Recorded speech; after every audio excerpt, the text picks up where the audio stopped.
जळगाव जामोद तालुक्यात चोरीचे सत्र थांबता थांबेना। गेल्या कित्येक महिन्यांपासून जळगाव जामोद तालुक्यामध्ये चोरट्यांनी धुमाकूळ घातला असून पोलीस प्रशासन पूर्णपणे अपयशी ठरत असल्याचे दिसत आहे। दिवसाढवळ्या आसलगाव बाजार येथे सोने चांदी विकण्यासाठी येणारा व्यापारी लुटला जातो। आजपर्यंत त्या अज्ञात चोरट्यांचा शोध पोलिसांना लागला नाही। त्यातच दिनांक 13 जानेवारीच्या मध्यरात्री अज्ञात चोरट्याने सुनगाव येथील प्रल्हाद लक्ष्मण ढगे यांच्या बंद दरवाजाचे कुलूप तोडून लाखोंचा ऐवज लंपास केल्याची घटना सकाळी उघडकीस आली। प्रल्हाद ढगे हे आपल्या परिवारासह घराला कुलूप लावून जगदंबा माता यात्रेकरिता संग्रामपूर तालुक्यातील वानखेड या गावी गेले होते।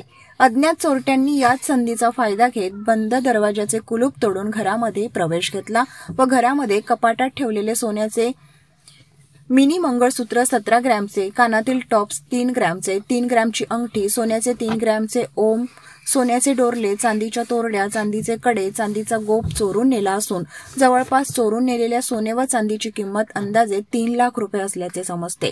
चोरीची घटना सकाळी उघडकीस आल्याने प्रल्हाद ढगे यांच्या घराकडे धाव घेतली।